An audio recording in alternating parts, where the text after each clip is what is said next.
Hello and welcome दोस्तों। आज start करने वाले हम द एंड ऑफ बाइपोलैरिटी का ये पार्ट 2 है, जिसमें हम देखेंगे कि किस तरह से यूएसएसआर का क्या हो जाता है, डिसइंटीग्रेशन हो जाता है। ठीक है, तो पार्ट 1 में हमने करा था कि किस तरह से after the ending of second world war किस तरह से यूएसएसआर एक तरह से महाशक्ति के रूप में उभर के सामने आता है और दुनिया के सामने एक तरह से कह सकते हैं कि चैलेंजेबल एक नेशन के तौर पे बन जाता है और बहुत ज़्यादा वो क्या करता है, ग्रोथ करता है।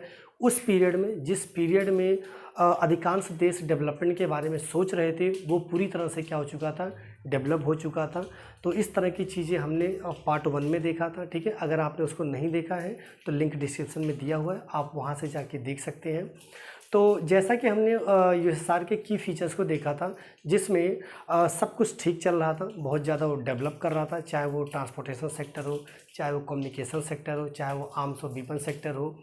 तो अभी तक तो मतलब सब कुछ यहाँ पे क्या चल रहा था, ठीक चल रहा था और जिस हिसाब से उसके पॉइंट्स थे उसमें सब कुछ क्या था, ठीक था। लेकिन उसके कुछ नेगेटिव पॉइंट्स भी थे जो कि आगे चल के यूएसएसआर के लिए डिसइंटीग्रेशन का क्या बन जाता है, बहुत बड़ा कारण बन जाता है। तो वो कौन कौन से डिसएडवांटेज थे यूएसएसआर को, इसको अभी यहाँ पे हम कवर करेंगे। उसके बाद फिर हम देखेंगे कि किस तरह से यूएसएसआर का क्या होता है, डिसइंटीग्रेशन हो जाता है 1990 आते आते।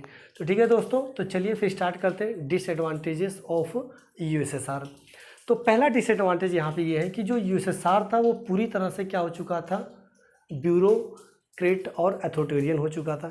इट मीन्स जो ओवरऑल जो यूएसएसआर था उस पर कंट्रोल सिर्फ और सिर्फ एक तरह की अथॉरिटी की मानी जाती थी। इट मीन्स वहाँ का जो लीडर था व्लादिमीर लेनिन, उसी का ही पूरा कंट्रोल था। आगे चल के जो लीडर चेंज होते हैं, it means Russia plus 15 nation जो मिल के पूरा यूएसएसआर बनाते थे, उस पर सिर्फ और सिर्फ एक ही पार्टी और एक ही तरह के लीडर का वहाँ पे कंट्रोल था।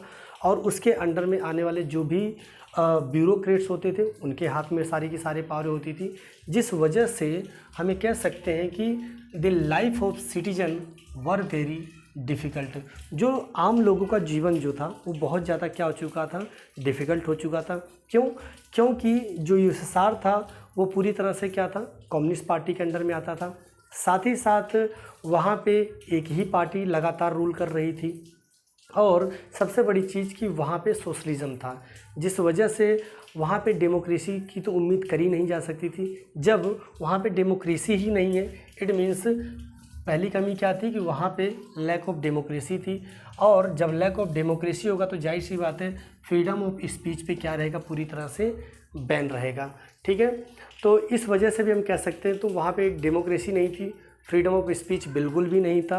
तो हम कह सकते हैं कि जो वहाँ के जो सिटीजन्स थे, वहाँ के जो आम लोग थे, उन लोगों की लाइफ बहुत ज़्यादा क्या हो चुकी थी, टफ हो चुकी थी, डिफ़िकल्ट हो चुका था। ठीक है, और सबसे बड़ी चीज़ कि वहाँ पे जो पूरा का पूरा जो कंट्रोल था वो सिर्फ और सिर्फ एक ही पार्टी का कंट्रोल वहाँ पे देखा गया, that is called communist party. यानी ओवरऑल जो पूरे यूएसएसआर को जो एक ही पार्टी जो मैनेज करती थी, उस पार्टी का नाम क्या था दोस्तों, कम्युनिस्ट पार्टी। यानी एक ही पार्टी का पूरा क्या माना गया है, कंट्रोल माना गया है। ये क्या कर रहे हैं, किस तरह के डेवलपमेंट कर रहे हैं, क्या डिसीजन ले रहे हैं, किसी भी तरह की जवाबदेही नहीं होती थी आम लोगों को। इट मीन्स अपर लेवल पे, पार्लियामेंट पे क्या डिसीजन लिया जा रहा है, देश के ग्रोथ में या क्या डेवलपमेंट में क्या किया जा रहा है, इस तरह के कोई जवाब नहीं दिया जाता था आम लोगों को लेकर। जैसे आज का समय है, आज के समय में क्या होता है कि जब भी सरकार कोई डिसीजन लेती है या गवर्नमेंट कोई एक्शन प्लान पास करते, तो हमारे या आम जनता के पास क्या होते हैं, आरटीआई जैसे कानून है। इट मीन्स आरटीआई डाल के आप कोई भी जानकारी ले सकते हैं। आपके पेपर में किसी तरह का फॉल्ट हो जाता है एग्ज़ाम के समय में, तो आप आरटीआई डाल देते, ओवरऑल सारी इन्फॉर्मेशन मिल जाती थी। यानी सरकार आज के समय में क्या है, accountable. But if we talking about USSR, तो वहाँ पे किसी भी तरह का मतलब अकाउंटेबल प्रोसेस नहीं था। ठीक है, अगली चीज़ जो यूएसएसआर था, ठीक है, अगर हम बात करें यूएसएसआर जो मिल के 15 देशों का मिल के गठन बनाया गया था, लेकिन उन 15 देशों में से जो यूएसएसआर का जो डोमिनेटिंग नेशन था वो सिर्फ और सिर्फ कौन था, रसिया माना गया है। यानी जितने भी 15 नेशंस थे, उन सभी 15 नेशंस में सिर्फ और सिर्फ रसिया की ही चलती थी। यानी जो भी प्लान लाए जाते थे, जो भी अपॉर्चुनिटीज़ लाया जाता था, वो सिर्फ और सिर्फ रसियन पीपल को ही दिया जाता था, या फिर रसिया के देश में ही वो सिर्फ और सिर्फ क्या होता था, डेवलपमेंट होता था। यानी जो रसिया के अलावा जो अदर मतलब रीजन था, जो क्षेत्र थे, वहाँ के जो लोग थे वो बहुत ज़्यादा क्या करते थे, नेगलेक्ट फील करते थे। जब ये लोग आवाज़ उठाते थे तो उन आवाज़ों को क्या कर दिया जाता था, दबा दिया जाता था। इट मीन्स पूरे के पूरे यूएसएसआर नेशंस में, ठीक है, एक ही नेशंस की चलती थी, दैट इज़ कॉल्ड रसिया की, ठीक है। और बाकी जो 14 नेशन थे वो बस वो नाम के थे, पूरा का पूरा जो कंट्रोल था वो किसका था, सिर्फ रसिया का था, और सिर्फ रसिया के लोगों को ही सारी की सारी सुविधाएं अवेलेबल करी जाती थी, ठीक है। तो यह भी एक बहुत बड़ा क्या था, नेगेटिव पॉइंट था, जो कि धीरे धीरे कहीं ना कहीं अंदर ही अंदर धीरे धीरे आवाज़ें उठने लग गई थी यूएसएसआर के खिलाफ। और जो अगला नेगेटिव पॉइंट है, जो रसिया के जो मोस्ट ऑफ द जो रिसोर्सेज थे वो कहाँ लगाए जाते थे, आर्म्स एंड वीपन्स में लगाए जाते थे। यानी जो अधिकांश रिसोर्सेज थे वो लोग कहाँ पे इन्वेस्ट करते थे, आर्म्स पे करते थे या फिर अपने वीपन सेक्टर पे लगाते थे पैसा, ठीक है। और जो यूएसएसआर था वो अपने अधिकांश जो मनी थे या फिर रिसोर्सेज थे वो जितने भी वेस्ट के नेशंस थे उन पे भी लगातार वो पैसा लगा रहा था, जिससे कि धीरे धीरे उनका समर्थन वो हासिल कर सके और उनको भी यूएसएसआर का क्या बना सके, पार्ट बना सके, और उन पे अपना क्या कर सके, कंट्रोल बना सके। क्योंकि यही तो चल रहा था आफ्टर सेकेंड वर्ल्ड वार के बाद। और आफ्टर सेकेंड वर्ल्ड वार के बाद जो पूरी की पूरी दुनिया थी वो दो वर्ल्ड में बट गई थी, एक वर्ल्ड 1 में बट गई थी और एक वर्ल्ड 2 में बट गई थी। तो यूएसएसआर भी चाहता था कि अधिक से अधिक देशों का उसे क्या मिले, समर्थन मिले, और वहाँ पे उसका क्या हो, कम्युनिज्म का क्या हो, कंट्रोल हो, ठीक है। तो यह भी एक बहुत बड़ा नेगेटिव पॉइंट था। क्यों? क्योंकि जो यूएसएसआर के जो अधिकांश रिसोर्सेज थे वो लगातार कहाँ लगाए जा रहे थे, वेस्ट यूरोप के देशों में लगाए जा रहे हैं, ठीक है। जिसका परिणाम यह निकल के आया कि एक समय के बाद जितने भी मतलब कंज्यूमर गुड्स थे उनकी बहुत ज़्यादा क्या आ गई थी, कमी आ गई थी। It means this lead shortage of all consumer goods. क्योंकि यहाँ पे एक तरह के कह सकते हैं कि सोशलिज्म भी था, ठीक है। सोशलिज्म में क्या होता है कि जितने भी रिसोर्सेस होते हैं, जितना भी लैंडमार्क होता है, वो सब कुछ किसके कंट्रोल में होता है, स्टेट के कंट्रोल में होता है, ठीक है। तो सब मिलके वहाँ पे काम करते हैं और सारे रिसोर्सेस इक्वल रेशो में हर एक व्यक्ति में क्या किया जाता था, बांटा जाता था। जिस वजह से अधिकांश लोग काम पे पहुंचते ही नहीं थे, प्रोडक्शन पे ध्यान ही नहीं देते थे, क्योंकि उन्हें पता था सोशलिज्म है, इक्वल रेशो में रिसोर्सेज तो बटने ही बटने हैं। तो ये कह सकते हैं कि वहाँ पे जो कंज्यूमर गुड्स की जो थी वो बहुत ज़्यादा क्या गई थी, कमी आ गई थी। तो इसका परिणाम ये था कि डे बाय डे जो यूएसएसआर की जो गवर्नमेंट थी उस पर फूड इम्पोर्ट का बर्डन ईयर बाय ईयर क्या होने लग गया था, इंक्रीज़ होने लग गया था। Year by year food import was increase year by year, ठीक है। जिस वजह से हम कह सकते हैं कि जब फूड इंपोर्ट उसका लगातार बढ़ने लग गया और लेट 70 आते आते, इट मीन्स लेट 1970s 1970 आते आते जो यूएसएसआर की जो इकोनॉमी थी वो पूरी तरह से क्या हो गई थी, क्राइस कर गई थी। यानी उसकी जो इकोनॉमी थी वो बहुत ज़्यादा क्या होने लग गई थी, डिक्लाइन होने लग गई थी। तो ये कुछ उसके क्या थे, डिसएडवांटेज थे, ठीक है, यूएसएसआर को लेके, ठीक है। और शायद यही डिसएडवांटेज आगे चल के यूएसएसआर के क्या बनेगा, डिसइंटीग्रेशन का बहुत बड़ा कारण बनेगा, ठीक है। तो चलिए दोस्तों, अगला जो हम टॉपिक करेंगे वो करेंगे why did Soviet union disintegrate. कहने का मतलब यहाँ पे क्या है कि आखिरकार जो सोवियत यूनियन है वो किस तरह से क्या हो जाता है, डिसइंटीग्रेट हो जाता है, ठीक है। तो डिसइंटीग्रेट की अगर हम बात करें तो आपसे वैसे अगर पेपर में देखा जाए तो ये करीब करीब 4 से 5 मार्क्स का जनरली आपसे क्वेश्चन पूछ लिया जाता है और ये अपने आप में बहुत ज़्यादा क्या है, इम्पोर्टेंट भी है, ठीक है। तो चलिए इसको स्टार्ट करते हैं। तो आप पॉइंट टू पॉइंट अगर पेपर में आप लिख देते हैं तो आपके फुल फ्लैक्स मार्क्स बनने के चांसेस पूरे हो जाते हैं, ठीक है। तो पहला क्या कारण माना गया है इसके डिसइंटीग्रेशन का, ठीक है। पहला कारण ये है internal weakness of Soviet political and economic institution. यानी यूएसएसआर के जितने भी सरकारी संस्थाएं थे, जितने भी राजनीतिक मामले थे, जितने भी राजनीतिक संस्थाएं थे वो पूरी तरह से क्या हो गई थी, कमज़ोर पड़ गए थे, जिस वजह से हम ये कह सकते हैं कि जो यूएसएसआर का जो एडमिनिस्ट्रेशन सिस्टम था, जो प्रशासन था, वो बहुत ज़्यादा क्या हो चुका था, घटिया हो चुका था। ठीक है, क्योंकि उसको मैनेज कौन कर रहा था, कम्युनिस्ट पार्टी कर रही थी।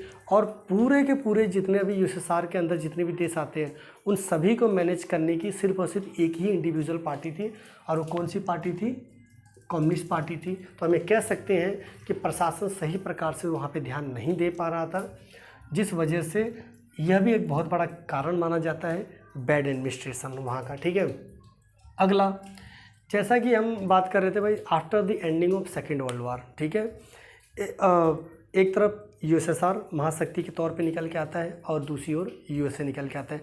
तो इनके बीच में एक रेस भी शुरू हो जाती है कि कौन ज़्यादा मतलब क्या करेगा, डेवलप करेगा, और कौन ज़्यादा बहुत क्या होगा, विकसित होगा दुनिया के सामने, जिससे कि दुनिया उसका क्या माने, लोहा माने। तो हमें कह सकते हैं कि वह टाइम पीरियड था आफ्टर 1945 के बाद, जिस पीरियड में स्पेस रेस भी शुरू हो गई थी, किसके बीच, बिटवीन यूएसए एंड यूएसएसआर।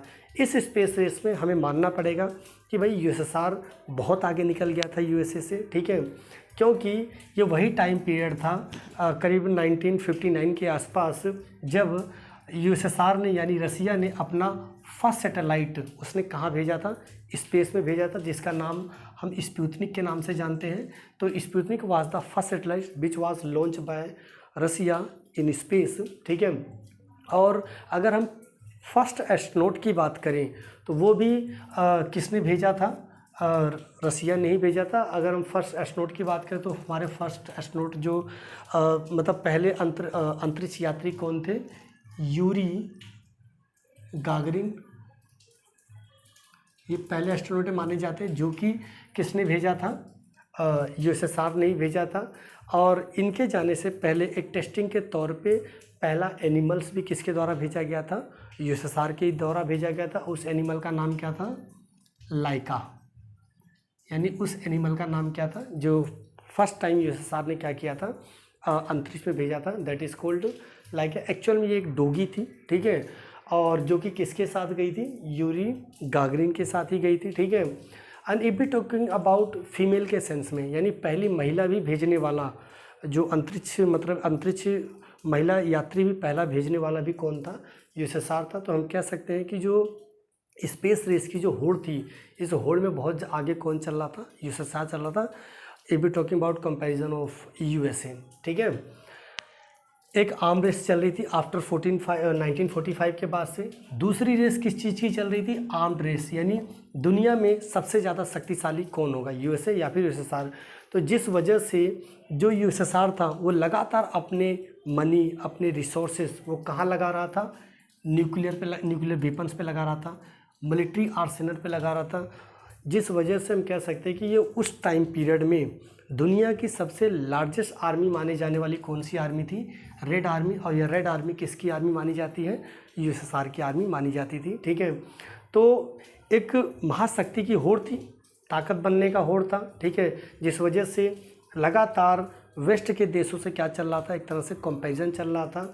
चाहे हम स्पेस रेस की बात करें, चाहे हम आर्म्ड रेस की बात करें। ठीक है, इन सभी रेस में, दौड़ में बहुत ज़्यादा क्या चल रहा था, यूएसएसआर आगे चल रहा था। ठीक है, लेकिन कहीं ना कहीं ये कुछ भूल भी कर रहा था, जिस भूल का परिणाम शायद आगे चल के डिसइंटीग्रेशन के रूप में इसको मतलब चुकाना पड़ता है। ठीक है, जो अगला कारण माना जाता है इसके डिसइंटीग्रेशन का, वो माना जाता है कोल्ड वार। और मुख्य कारण तो यही माना जाता है कोल्ड वार, क्योंकि after the ending of second world war USA and USSR के बीच में एक कोल्ड वार का पीरियड शुरू हो जाता है, शीत युद्ध शुरू हो जाता है। और यह पीरियड यानी यह जो युद्ध था ये करीब करीब 45 ईयर्स तक ये युद्ध क्या होता है, चलता है। ठीक है, जिस वजह से इस कोल्ड वार के दौरान पूरी की पूरी जो दुनिया होती है वो दो वर्ल्ड में बट जाती है, एक वर्ल्ड 1 में और एक वर्ल्ड 2 में। तो वर्ल्ड 2 में कौन आता था, यूएसएसआर आता था। और इस वर्ल्ड 2 को कौन चलाता था, कम्युनिस्ट पार्टी यहाँ पे मैनेज करती थी। तो यूएसएसआर चाहता था कि जो कम्युनिस्ट पार्टी का जो इन्फ्लुएंस है वो अधिकांश देशों तक पहुँचे। तो अब ये पहुँचेगा कैसे, जब अधिक देशों पे वो क्या करेगा, अपना पैसा लगाएगा, रिसोर्सेस लगाएगा। ठीक है, उनमें इन्वेस्टमेंट करेगा। ठीक है, तो यूएसएसआर ने भी यही किया, to increase communist influence support Cuba. उसने क्या किया, क्यूबा को सपोर्ट किया। ये वही क्यूबा है जो 1962 में क्या होता है, मिसाइल क्राइसिस कारण माना जाता है, ठीक है। नॉर्थ कोरिया के बहुत ज़्यादा पैसे लगाता है उसके ऊपर, उसके डेवलपमेंट को लेके। वियतनाम पे काफ़ी ज़्यादा पैसे लगाता है, लाओस पे, चाइना पे, जिससे कि इन देशों का इसको क्या मिल सके, समर्थन मिल सके, ठीक है।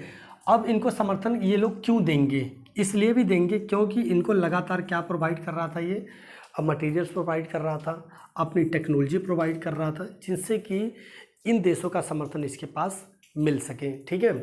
तो यह सारे जो चीज़ें वो जो कर रहा था, ठीक है, वो सब के सब कहीं ना कहीं उसके बैंक अकाउंट को, साथ ही साथ कह सकते उसके रिसोर्स को क्या कर रहा था, ख़त्म भी कर रहा था, ठीक है। और जो एक तरह से एक जो मुख्य कारण माना जाता है डिसइंटीग्रेशन का, वो अफ़गान वार भी एक बहुत बड़ा कारण माना जाता है। क्योंकि जो अफ़गान वार हुआ था 1979 से लेके 89 तक, इसने कह सकते हैं कि लगभग रसिया को बर्बाद ही कर दिया था। क्यों, क्योंकि ये जो वार था ये करीब 10 सालों तक चला था, 1979 से लेके 1989 तक चला था। इसमें रसिया के 15,000 से ज़्यादा सोल्जर्स क्या किए गए थे, मारे गए थे, ठीक है। एंड 50,000 यानी 50,000 से ज़्यादा सैनिक क्या हो गए थे, इसमें बुरी तरह से घायल हो गए थे, ठीक है। और साथ ही साथ इसके जितने भी महत्वपूर्ण रिसोर्सेज थे वो पूरी तरह से क्या हो गए थे, डिस्ट्रॉय हो गए थे, ठीक है। तो यह जो अफ़गान वार था यह भी एक बहुत बड़ा कारण माना जाता है रसिया के डिसइंटीग्रेशन का, क्योंकि इस वार को वो जीतना चाहता था, जिस वजह से उसने अपने लगभग अधिकांश रिसोर्सेज ने क्या कर दिए थे, लगा दिए थे। चाहे हम सोल्जर्स की बात करें, चाहे उसके मतलब अलग अलग मतलब सेक्टर्स के जो रिसोर्सेज थे उनकी अगर हम बात करें, तो इसमें बहुत पैसा लगाया था यूएसएसआर ने, लेकिन परिणाम इसका उल्टा ही होता है। यह अफ़गान वार यूएसएसआर क्या हो जाता है, हार जाता है, ठीक है। तो यह भी एक बहुत बड़ा मतलब कारण माना गया इसके डिसइंटीग्रेशन को लेके, ठीक है। तो जाहिर सी बात है, जब ये 1979 और 89 तक ये जो वार चलता है, इसका परिणाम सीधा इसकी इकोनॉमी पे देखा जा सकता है। क्योंकि जब इस वार में हारा तो कहीं ना कहीं जो इसकी इकोनॉमी थी वो क्या कर गई थी, क्राइस कर गई थी। क्योंकि जो पूरी की पूरी जो इकोनॉमी थी वो सोशलिज्म के बेसिस पे थी, ठीक है। मनी फ्लो हो नहीं रहा था, और जब मनी फ्लो नहीं होगा तो जाहिर सी बात है डेवलप मतलब चीज़ों की ग्रोथ कैसे होंगी, जिस वजह से इसकी इकोनॉमी लगातार क्या होने लग गई थी, मतलब डिक्लाइन होने लग गई थी। क्योंकि मनी फ्लो होगा कैसे, क्योंकि इसकी इकोनॉमी कैसी थी, सोशलिज्म इकोनॉमी थी। और अगर कैपिटलिज्म इकोनॉमी होती तो मनी फ्लो होता, क्योंकि वो फ्री मार्केट होता है, नए नए एक्सपोर्ट होते हैं, इंपोर्ट होते हैं, न्यू मार्केट क्रिएट होती है। बट सोशलिज्म में क्या था, सारा का सारा टाइट कंट्रोल किसका था, स्टेट का था। तो हम ये कह सकते हैं कि इसकी इकोनॉमी पूरी तरह से क्या हो गई, डिक्लाइन होना शुरू हो गई। और सबसे बड़ी चीज़ ये कि जैसे हमने यहाँ पे नेगेटिव पॉइंट में भी हमने चर्चा करा था, ठीक है, कि वो क्या करते थे, ठीक है। करीब यूएसएसआर ने करीब 70 सालों तक उसने क्या किया था, मतलब यूएसएसआर ने क्या किया था, शासन किया था, ठीक है। कम्युनिस्ट पार्टी ने 70 सालों तक शासन किया था। लेकिन इन 70 सालों में किसी भी तरह का जनता के लिए कोई जवाबदेही उनकी नहीं थी। यानी वो क्या करते हैं, किस तरह से ग्रोथ कर रहे हैं, डेवलपमेंट के क्या प्रोजेक्ट पास किया जा रहा है, यानी आम जनता को इसकी कोई भनक नहीं होती थी, ठीक है।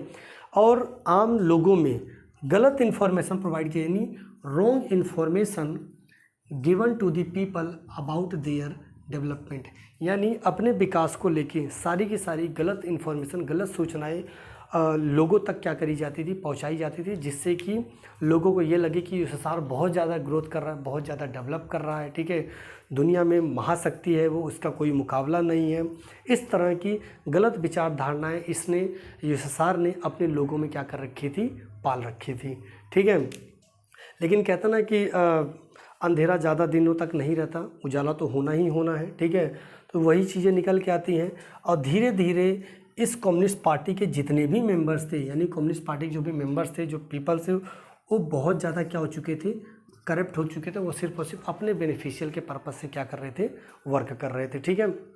और आम लोगों के मुकाबले जो भी ब्यूरोक्रेट्स थे या फिर लीडर्स थे, उनको क्या प्रोवाइड किया गया था, स्पेशल राइट्स प्रोवाइड किया गया था as compare to ordinary people या फिर आम लोगों के मुकाबले।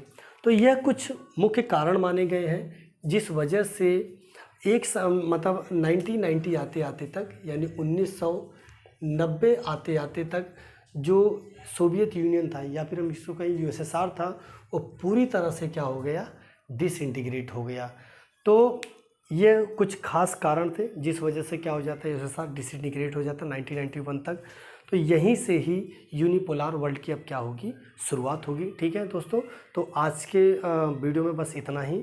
नेक्स्ट जो पार्ट होगा उसमें हम करेंगे यूनिपोलर वर्ल्ड, क्योंकि 1990 में क्या हो जाएगा, ये सारा डिसइंटीग्रेट हो गया पूरी तरह से। अब इसके बाद दुनिया में बस एक महाशक्ति बचेगी।